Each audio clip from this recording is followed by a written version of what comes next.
ఇవాళ మనం fallopian tube అంటే అండవాహికలు అంటే ఏంటి అన్న దాని గురించి తెలుసు.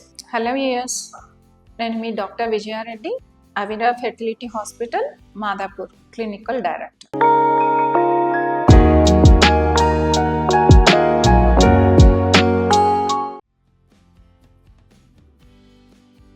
ఇవి అండవాహికలు అంటారనమాట. ఇవి ప్రతి స్త్రీలో కూడా ఈ అండవాహికలు అన్నవి రెండు ఉంటాయి. సో గర్భాశయానికి కుడివైపు ఎడమవైపు రెండు వైపులా అండవాహికలు అనేవి ఉంటాయన్నమాట. ఈ అండవాహికలు అనేవి నార్మల్ ప్రెగ్నెన్సీ రావడానికి చాలా ఇంపార్టెంట్.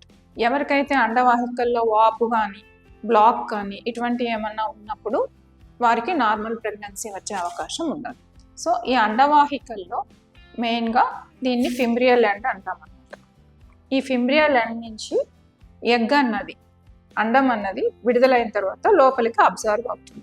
సో ఫింబ్రియల్ ఎండ్ ఫంక్షనింగ్ అంటే అది బాగా పనిచేస్తేనే ఆ ఎగ్ అన్నదాన్ని లోపలికి తీసుకుంటుంది అనమాట. సో ఇలా వచ్చిన ఎగ్ని లోపల ఈ ఫెలోపియన్ ట్యూబ్ లోపల సిలియా అంటారు. ఆ సిలియరీ మూమెంట్తో నెమ్మదిగా అది లోపలికి తోసినప్పుడు మధ్య భాగం దాకా వచ్చినప్పుడు సెమన్ అన్నది మనకి ఇలా వచ్చి ఇక్కడ కలయిక అయ్యి ప్రెగ్నెన్సీ అన్నది ఇక్కడ స్టార్ట్ అవుతుంది. సో ఫెర్టిలైజేషన్ ఫలదీకరణ మనకి ఫెలోపియన్ ట్యూబ్లోనే జరుగుతుంది. సో అందువలన నార్మల్ ప్రెగ్నెన్సీ రావడానికి fallopian tube normal functioning fallopian tube అంటే ఓపెన్ ఉండాలి, అది ఫంక్షన్ కూడా అవ్వాలి, పని చేస్తుండాలి.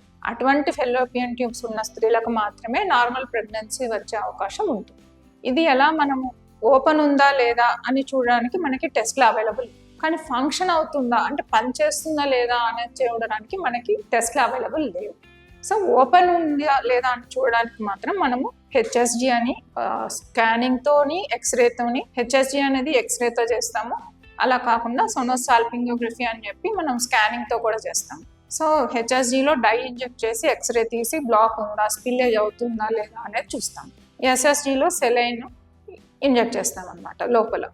సో ఈ ఎస్ఎస్జి అనేది ఇప్పుడు కొత్తగా మనం ఇప్పుడు చేస్తున్నది, దీంట్లో పెయిన్ అనేది చాలా తక్కువ ఉంటుంది. సో మనకి ఓపెన్ ఉందా ఫెలోపియన్ ట్యూబ్ లేదా అన్నది మాత్రం దీంతో మనకి తెలిసిపోతుంది, కానీ ఫంక్షన్ అవుతుందా లేదా అన్నది మాత్రం తెలియదు. సో అన్ని కండిషన్స్ నార్మల్ ఉన్నాయి, అయినా కూడా ప్రెగ్నెన్సీ రాకపోతే అన్ఎక్స్ప్లెయిన్ ఫెర్టిలిటీలో దీన్ని ఒకటి కన్సిడర్ చేయాల్సి వస్తుంది. ఫెలోపియన్ ట్యూబ్ ఫంక్షనల్ లేదు, లోపల మూమెంట్ లేదు అన్నది తెలుస్తుంది.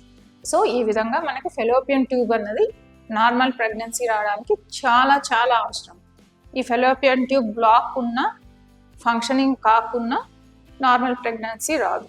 ఈ ఐవీఎఫ్ అన్న విధానము ఈ ఫెలోపియన్ ట్యూబ్ బ్లాక్ ఉన్న వారికి ఒక వరం లాంటిది అనమాట. సో ఫెలోపియన్ ట్యూబ్లో ఈ అండవాహికలో ఏదైతే జరుగుతుందో దాన్ని మనము ఐవీఎఫ్ విధానంలో మన ల్యాబ్లో ఐవీఎఫ్ ల్యాబ్లో చేసి డైరెక్ట్గా బేబీని ఇక్కడ ఇంప్లాంట్ చేస్తాం. సో ఈ విధానాన్ని ఐవీఎఫ్ అంటారు. సో ఫెలోపియన్ ట్యూబ్ అండవాహికల్లో ప్రాబ్లం ఉన్న వాళ్ళకి, అండవాహికలో ఏమైనా ప్రాబ్లం ఉన్నట్లయితే ఐవీఎఫ్ విధానంతో వారి ప్రాబ్లమ్ని సాల్వ్ చేసుకోవచ్చు. Thank you.